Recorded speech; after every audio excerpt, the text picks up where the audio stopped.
সালাম আলাইকুম। বাংলাদেশ আওয়ামী লীগ যতদিন ক্ষমতায় ছিল স্পষ্টত পাকিস্তানের সাথে কূটনৈতিক সম্পর্ক প্রায় তলানিতে ছিল। বাট এম্বাসি আছে, বাংলাদেশেও পাকিস্তানের এম্বাসি আছে, পাকিস্তানেও বাংলাদেশের এম্বাসি আছে। আবার আওয়ামী লীগ সরকারের রাজনীতির যে মূল স্তম্ভ মুক্তিযোদ্ধা, আর এই ইস্যুটা যখনই আসে স্বাভাবিকভাবেই পাকিস্তানের সাথে একটা কনফ্লিক্ট তৈরি হয়েছে। ব্যবসা বাণিজ্য থেকে শুরু করে কূটনৈতিক সম্পর্কে অনেকটা ঘাটতি ছিল, তবে খেলাধুলা বা অন্যান্য ক্ষেত্রে আমরা হয়তো মোটামুটি ভালোই ছিলাম। কিন্তু তারপরেও শেখ হাসিনার সরকার বা আওয়ামী লীগ হচ্ছে অ্যান্টি পাকিস্তানি, এটা একটা মার্কেটে ডায়লগ আছে, ভারতপন্থী। আবার বিএনপি জামাতের বেলায় অনেকটা বলে জামাত তো পুরোই পাকিস্তানপন্থী বলা হয়ে থাকে, ভারত বিরোধী। আবার বিএনপির অবস্থানে কিছুটা পাকিস্তানপন্থী, কিছুটা ভারতপন্থী একটা অবস্থানে আছে। তো এই যে শেখ হাসিনার রায় হয়ে গেল আন্তর্জাতিক অপরাধ ট্রাইব্যুনালের আদালত থেকে, ওনার যে ফাঁসির রায় হলো, এই রায় নিয়ে আসলে পাকিস্তানের প্রতিক্রিয়া কি বা ভারতের প্রতিক্রিয়া কি? ভারতের রাষ্ট্র হিসাবে একটা প্রতিক্রিয়া ছিল, দল হিসাবে বা সেপারেটলি স্বতন্ত্রভাবে অনেক নেতা এমপি মন্ত্রী শেখ হাসিনার পক্ষে অবস্থান নিয়েছেন। কিন্তু পাকিস্তান আসলে কি ভাবছে আসুন দেখি। তবে মজার বিষয় হচ্ছে এই একটা জায়গায় পাকিস্তান এবং ভারত রাষ্ট্রীয়ভাবে একটা বন্ডিং এর মধ্যে চলে আসছে, দুইজনের ভাষা একই। এটা হচ্ছে কূটনৈতিক বক্তব্য, অন্তরে যাই থাকুক। যাই হোক, পাকিস্তান কি বলছে? আপনার পাকিস্তানের পররাষ্ট্র মন্ত্রণালয়ের মুখপাত্র তাহির আন্দারাবি, ওনাকে সাংবাদিকরা প্রশ্ন করেছিল যে শেখ হাসিনার ফাঁসির রায়কে পাকিস্তান কিভাবে মূল্যায়ন করছে। তো জবাবে তিনি বলছেন যে এটি বাংলাদেশের আভ্যন্তরীণ বিষয়।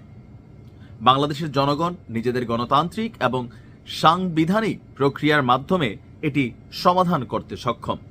এটা হচ্ছে ধরি মাছ নাসুই পানি টাইপের একটা অ্যান্সার, ডিপ্লোম্যাটিক ভাষা, যে আমরা কি রাগ বা আমরা খুশি বা আমাদের এখানে কোনো মন্তব্য আছে না।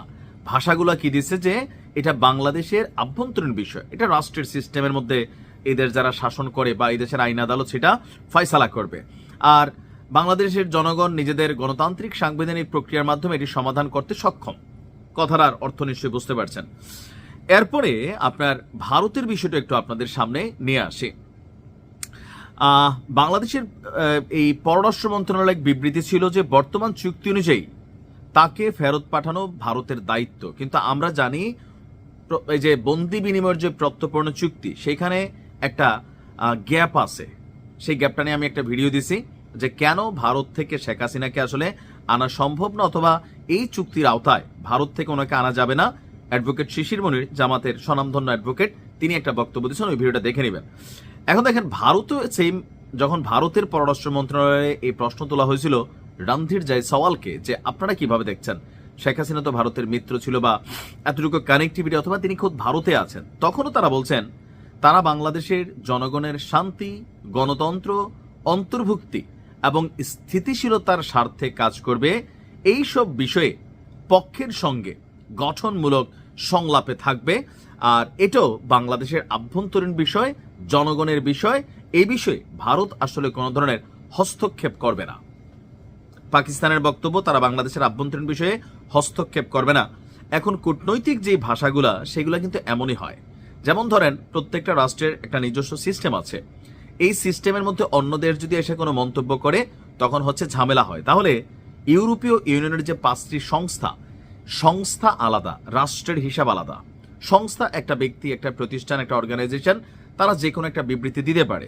যেমন অ্যামনেস্টি ইন্টারন্যাশনাল দিয়েছে, জাতিসংঘ এটার ভালো মন্দ ফাঁসির বিরুদ্ধে তারা তাদের অবস্থান নিয়েছে, শাস্তি হওয়া উচিত, ফাঁসিটা অমানবিক, এরকম নানান। ইউরোপীয় ইউনিয়নের 5টি কমিশন, তারা মনে করছে যে এটা আসলে উচিত হয় নাই।